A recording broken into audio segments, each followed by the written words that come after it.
Area 316, how's everybody doing today? Okay, hold up. This is second service, so I know you guys already had like 3 or 4 cups of coffee, bacon and eggs, some chorizo con huevo, and some good tortillas. So you guys are energized, so let me say this again. Area 316, how's everybody doing today? That's what I'm talking about. I'm glad you're here. I want to welcome everybody today, especially if you're a first-time guest with us today. Thank you so much for joining us. You truly bless us by your presence here today. And we're in our 3rd week of this series we call I Deserve It. And what this series is all about, it's about what do we truly deserve? Do you deserve that raise or that promotion at your job? Do you deserve a brand new car? Maybe a brand new house? What would the world look like if we got what we deserve? Well, God knows what we deserve, but through the grace and mercy of Jesus Christ, He gives us something totally different than what we deserve. So this week, we're going to take a look at a story, because I know you guys are going to end up liking this story because you're going to find yourself in this guy. And me and this guy in this story have a lot in common. The thing that we have in common is we're both very short people. That's what we have in common. So before I get into this, I just want to do a poll with you guys. And if you're new with us, I like to be interactive with everybody. So please just play along with us. If you don't want to play with us, you're just an old fuddy-duddy. That's all I'm going to say. So how many of you guys in elementary school were ever picked last? Or were you kind of like overlooked, or you weren't even picked on your... I'm not going to raise my hand because I was always picked for some reason, but I'm not saying anything else other than that. So how many weren't you picked for any reason and you felt left out, right? Cool. How about this? How about when you're in class and the teacher asked a question and you knew the answer to it, but you weren't picked because every other time when you didn't know the answer, the teacher picked you, right? And so now you know the answer, and they don't want to pick you, and they don't pick you, and you're all upset. How many has that happened to you guys? I know it's happened. We're in church, people. Come on. Play along. Awesome. Yes, it's happened to me. You know, it's not nice being picked, right? Or you're picked very last, or you're overlooked at a certain team. You just feel left out. You feel rejected, right? Or let's put it in today's terms. How many of you guys text somebody, right? And you know that person you text was surgically attached to that phone. So they can answer you right back right away. So you text them, and they don't text back, right? But you see those little bubbles on the screen, so you know they're texting something. You're like, yeah, they're texting me right back. And you don't get anything. And you're like, whoa, wait a minute. I saw the bubbles, people. I know you were texting something. And you start to think to yourself, did I do something wrong? Why aren't they texting me back? You know, did I do something bad to them? Are they mad at me? So, if you have your Bibles, I want you to do me a favor. Turn to the book of Luke. We're going to start in chapter 19. We're going to take a look at this guy who's the town's most hated person right now. So, if you don't have a Bible, no worries. We're going to throw the scriptures on the screen for you. If you don't have a Bible, but you're like, man, I really want one, see us after service, and we love to give you your own Bible. So we're going to look at this guy, and he is a tax collector. And just to let you remind you, the tax collectors during that time were some of the most hated people in the town because they collected taxes for the Romans, right? So say, for instance, you owed $100. They would go to your house and say, you owe the Roman government $150. And they couldn't dispute that with you, right? Because they didn't have computers, they didn't have any of that stuff. They had to go on with what you said, that you owe $150. So you pay the $150, right? They just got $50. They'd give the $100 that you owe the Roman government, and they would take $50 and keep to themselves. So today we're going to take a look at this guy named Zacchaeus. Zacchaeus. How many of you guys remember this song? Zacchaeus was a wee little man was he. He climbed up a sycamore tree to see the Lord. He wanted to see something like that. I don't know. I was going back to my Baptist days. I'm sorry about that. I usually lose track. So, did you ever feel like this? Feel left out? You just feel abandoned? And by the way, after we sang that song, just do me a favor, ladies. Don't ever call a man a wee little man. Can we just agree on that one? Okay, moving on. So Luke 19, 1 and 2, that's where we're going to start off. And it says this: Jesus entered Jericho and was passing through. A man was there by the name of Zacchaeus. He was the chief tax collector and was wealthy. And I love how Luke sets up the story because he wants to make sure that you know that Zacchaeus was the man, that he had the job, the chief tax collector. He was on top of the world. He had all the money he needed. He had the power and the money. And the funny thing is, Zacchaeus had to bribe somebody to get this job that he wanted. So it shows you that Zacchaeus would do anything to get what he wants. So, during this time, Jewish people looked down on him. They hated this guy because he was working for the Romans. So during that time, if you worked for the Romans, you're kind of betraying your own people. And so he was collecting their taxes, right? And taking a cut from that. So what was happening? The Jewish other people in the town didn't like this guy. So he wasn't allowed in any of the synagogues. That's how much people hated him in this town. Ever feel like that? You ever feel like nobody likes you? That no matter what you do in life, you can never do anything good? You ever feel like that? You feel like you're rejected by the world? And that's my first point for you today. It's this: even when you have everything, you really have nothing unless you have Christ. Even when you have everything, you really have nothing unless you have Christ. You see, Zacchaeus, he had everything in the world. He had the job. He was the chief tax collector. What does that mean, the chief tax collector? This is what it means. It means other tax collectors would bring you the Romans' taxes, plus you got a cut of every tax collector's cut. So even the tax collectors hated Zacchaeus because he was getting his cut, right? He was getting paid. He had the biggest house. He had everything he wanted. Man, he was living large during this time. But did he really have everything? I mean, people hated this guy. He had no friends. I mean, would you be his friends? Come on, let's be the truth. Would you be his friends? I bet he had a lot of yes men during that time to keep feeding his ego. And here's the thing that I've heard, that rich people, believe it or not, have some of the hardest lives because they have everything in the world they could want except one thing. Believe it or not, I know this statement to be true because my aunt, she's very wealthy, and she has houses all over the world. And here's the thing, she's missing one thing. She even tells me, I'm missing something in my life. I just don't know what it is. And I know some of you are sitting there thinking, whoa, give me all that money. Give me all those houses, and I'll show you how to live life, right? And I love hearing that from people. Great. So I'll ask people, okay, so you get all the money. You get all the houses. What would you do if you got all that? And the response is the same time after time. Well, first, I pay off all my bills, right? I buy me a brand new house. Go on that vacation I've always been wanting to take. I go into my job and I said, take this job, and hey, we'll stop right there. Right? I will go buy my family houses. I go set up college funds. I do this, I do that. And I say, great, but you're missing something. And they always say, no, I'm not. I'm paying all my bills off. I'm living large, paying my student loans. What else am I missing? You're missing something. I said, nowhere in that list did you ever say, God. Oh, well, you heard me wrong, because I would pay all that, and then God's going to get his cut too at the end. But should he get his cut at the end? Or should he be getting the first cuts right off the bat? You see, so we're missing something. That's what I truly believe that most people miss. And listen, you guys know that I do not like the Dallas Cowboys, right? We just preach the truth right here in Area 316. We don't like the Dallas Cowboys. I'm just saying. But here's the thing I heard about Troy Aikman.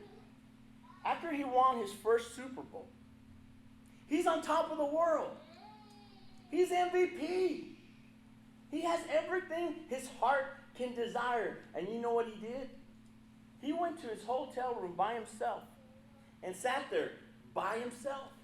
Instead of going to all these interviews and people throwing champagne on him, beer on him, and doing all this stuff, he's in his room by himself. And they asked him, why did you go by yourself? Why are you there alone? Why aren't you celebrating? And he says, because I got to thinking. I have a Super Bowl ring. I'm the MVP. I have everything my heart desires. But now what? And I'm thinking, dude, you do have everything. And you're sitting in a room by yourself thinking, now what? And I'm wondering if Zacchaeus was thinking the same thing. I mean, he had it all. He had the big house. He probably had a pool with a jacuzzi in there. He probably had a brand new Mustang. And I mean the horse Mustang, not the driving Mustang, because they didn't have driving Mustangs during the time. So he had a brand new Mustang, right, to ride.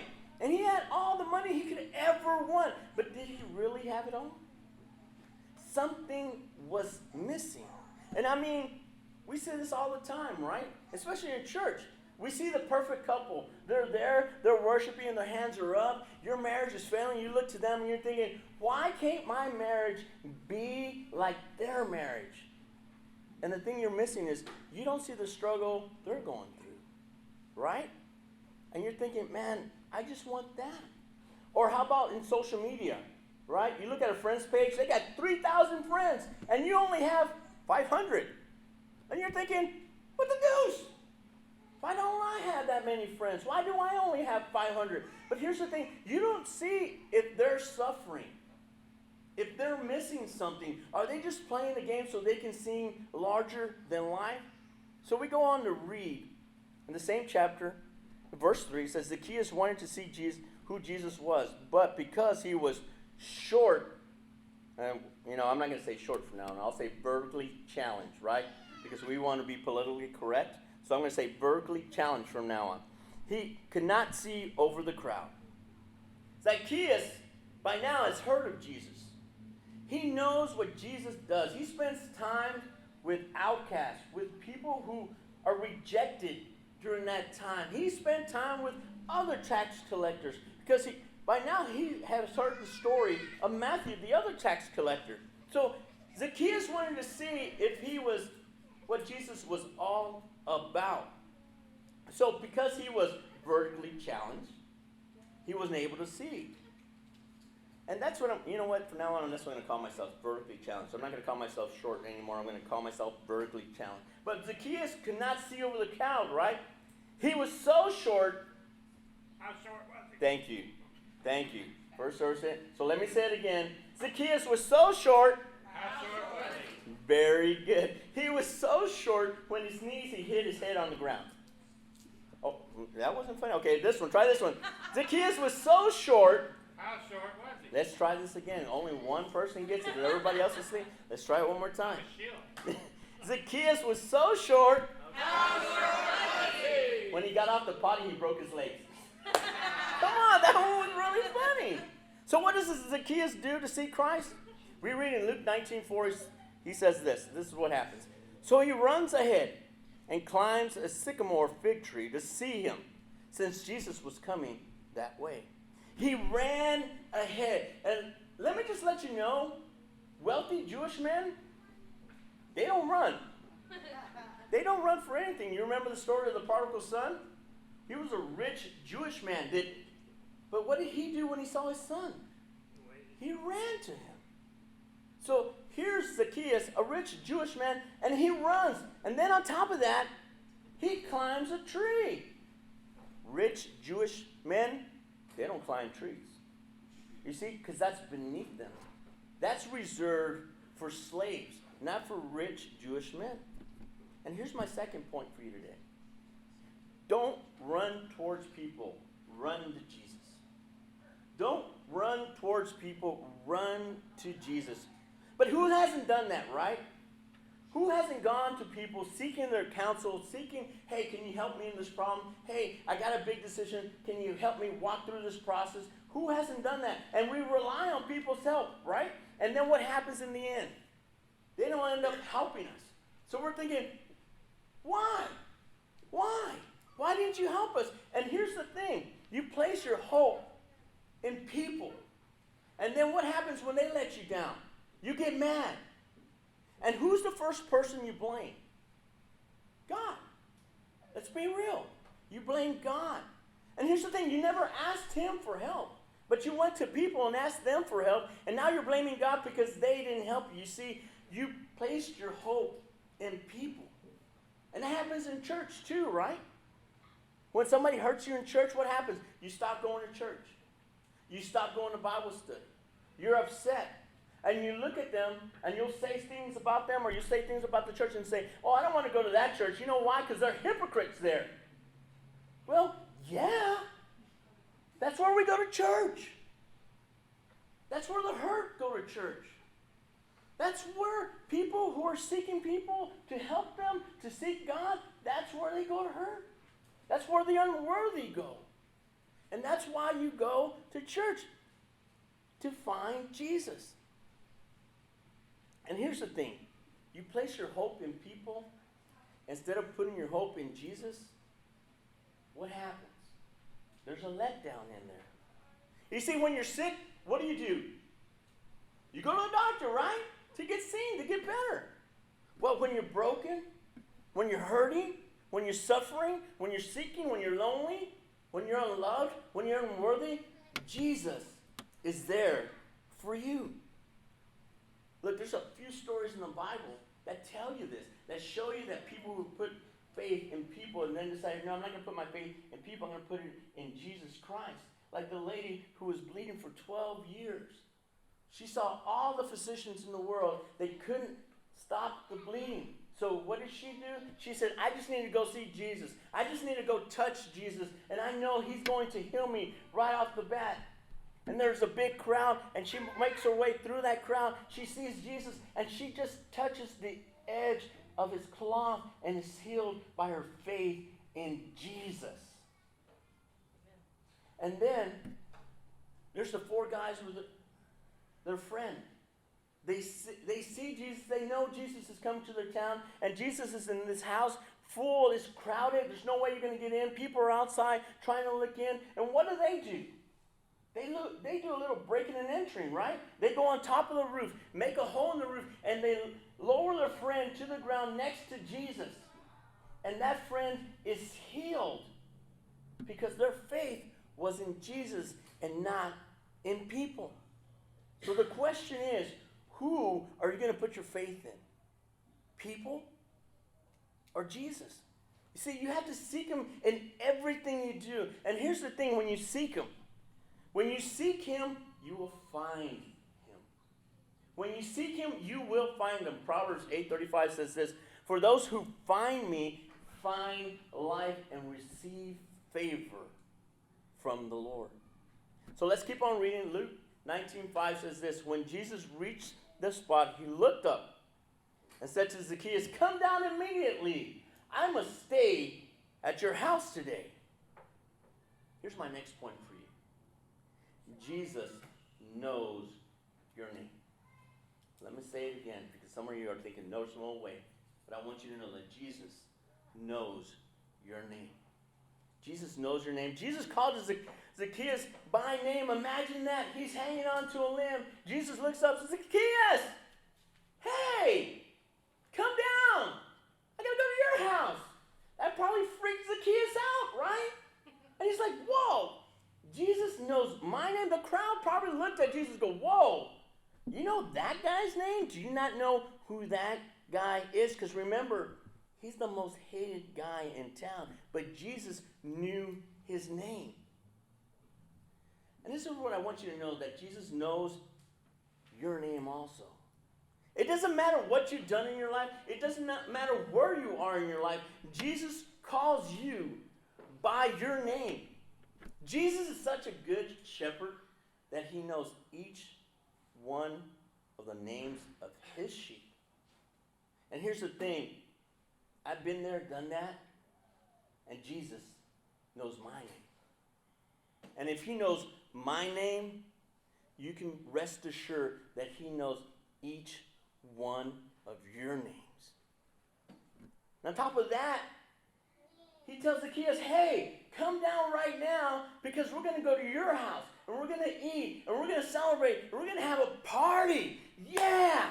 Luke 19:6 and 7 says this. So he comes down at once and welcomes him gladly. All the people saw this and began to mutter, he's gone to be the guest of a sinner. That's what they're muttering. I don't think they said it like that, but I'm thinking. But here's the thing. Zacchaeus was the most hated man in that town. A man who deserved rejection. He got something much more that day from Jesus Christ. Man, can you just imagine all the people around Jesus going, whoa, Jesus, hey, take it easy, take it easy. You don't know that guy. Man, he steals from everybody. He's the biggest sinner. Listen, my sin is not as bad as his sin. You should come and hang out at my house. That's what you should really do. But here's the thing. And you have to know this. Jesus didn't come for the righteous. Jesus didn't come for the righteous. Jesus came for the sick. He came for the hurt. He came for the broken, the unworthy, the sinners, the rejects. That's who Jesus came for. And how many of you fit that category today? How many of you are broken? How many of you feel unloved, unworthy, feel like you're a reject? And I want to let you know right here, right now, Jesus is here for you. And he knows your name. So stop placing your hope in people and place it in Jesus Christ. Jesus is here for you. He's here to give you hope. He's here to give you a future. He's here to give you his grace. He's here to give you his mercy. And most of all, he's here to give you his love. Listen, like I said, I've been there and I've done that. And through it all, Jesus knows my name. And I am no saint. Ask my wife. She'll tell you. And if he knows my name, be rest assured that he knows your name. And here, Zacchaeus, the most hated man in town, stole money from everybody. A modern day kind of mafia kind of guy. He does something amazing. And read it, Luke 19:8. He says this, but Zacchaeus stood up and said to the Lord, look, Lord, here and now I'll give half of my possessions to the poor. And if I had cheated anybody out of anything, I will pay back 4 times the amount. Come on. It couldn't have been that fast that Zacchaeus was transformed by Jesus Christ. D.L. Moody says this about the conversion of Zacchaeus. He says, Zacchaeus was converted from the limb to the ground. Zacchaeus converted from the limb to the ground. How fast is that? It's that fast. It's in a blink of an eye. He was transformed by Jesus Christ. And that's what happens when you accept Jesus Christ into your life. You're changed like that in a blink of an eye. It's that fast. But it gets even better because Zacchaeus tells Jesus, I'm going to give half of what I have to the poor. Are you kidding me, Zacchaeus? You're the wealthiest man in town and you're going to give half? Take it easy, man. Take it easy. No way. And I love it because he takes it even one step further. And he told Jesus, listen, if I cheated anybody, I'm not only going to give them back what I cheated them, but I'm going to give them 4 times the amount. What? Listen, this is why he did this. This is why Zacchaeus did what he did. And I don't want you to miss this. He did this not to get approval from Jesus, but because he was approved by Jesus. Let me say that again. He didn't do this to get approval from Jesus, but because he was approved by Jesus. We don't do good to get approval from Jesus. We do good because Jesus already approved of us. You see? So when you get approved by Jesus, here's the thing. You get to go to church. You get to serve in church. You get to give in church. You get a new life in Christ. And notice the thing I didn't say is you have to go to church. You have to serve. You have to give. No. Because when you get Jesus Christ in your life and you're transformed, you get to do these things. Listen, this is what I want you to know. When you meet Jesus, your life changes. When you meet Jesus, your life changes. And because of that extravagant love that Jesus Christ gives us, the only response to that extravagant love is to give extravagantly. And what I mean by that is, I mean this. You see Chris here on stage and you think to yourself, hey, I play guitar. Hey, I can sing. Hey, I can play drums. I can play bass. I can do the sound, the AV. I can do something. I want to go and I want to be a part of this. So you come and meet Chris and you become a part of this. Or you go and you meet Sarah, you meet Tori and say, hey, listen, guess what? I love children. And I want to be a part of something special. I want to change their lives forever. I want to be a part of that. Let me know how I can be a part of that. Or you find Mike in the lobby and say, Mike, I had no time whatsoever, but I want to be at the door. I want to greet people. I want to tell them I love them. I want to tell them welcome to Area 36. I want to be a part of something special. Or if you know how to make coffee, you go to Mike and say, I can make coffee. I'll start doing coffee. No worries. And you want to be a part of something very special. You don't have to, but you get to. That's the difference when you accept Jesus Christ into your life. You get to be a part. When you become part with Christ, it's not uncommon to see people wanting to go to church. It's not uncommon to see people wanting to serve in church. It's not uncommon to see people going out and helping others. It's not uncommon for people giving their tithes. It's not uncommon for them to love one another. That's not uncommon at all, but still, here's the thing. People still don't take that seriously. They think there's no way. There's no way after everything I've done in my life, after what I've done, there's no way they're going to reject me. And I'm here to tell you, that's just not true. Listen, I'm here to tell you, if you get nothing else from this, and if you're just waking up from your nap, from the church nap, you know what I'm saying. Some of you are asleep. It's all good. No worries. I want you to get this. It's the bottom line for today of what we deserve. And it's this. I deserve rejection, but Jesus gave me acceptance. I deserve rejection, but Jesus gave me acceptance. Luke 19:9-10 says this. Jesus said to him, today salvation has come to this house, because this man too is a son of Abraham. For the Son of Man came to seek and to save the lost. I love it because Jesus said, salvation has come. Salvation is here. Salvation is here for you. Salvation is here for me. Salvation is here for anybody that wants it. It doesn't matter what you've done in your life, whether you served time in jail, whether you've been or you are an addict. It doesn't matter if your marriage is failing, if your family is broken. It doesn't matter your race. It doesn't matter your color. It doesn't matter. It just doesn't matter. What matters is this: salvation is here through Jesus Christ, and He knows your name. Come on, I'm preaching. Somebody's saved today. Come on. I'm just saying. It's all about God, but I'm just saying.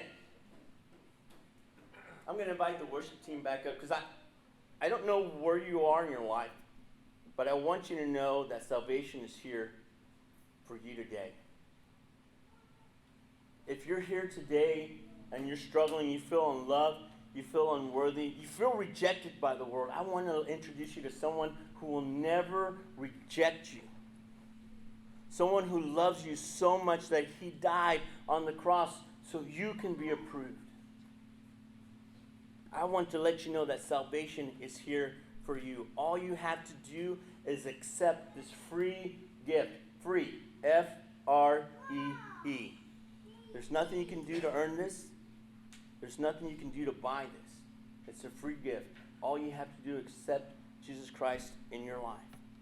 Or have you been off track? You already accepted Jesus Christ in your life, and what happens?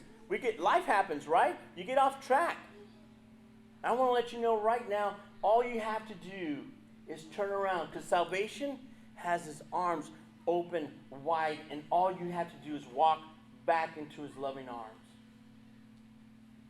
And if you made a decision here today, all you have to do is accept it. And if you made a decision and accept Jesus Christ into your life, see Mike out in the front. He has a connection card.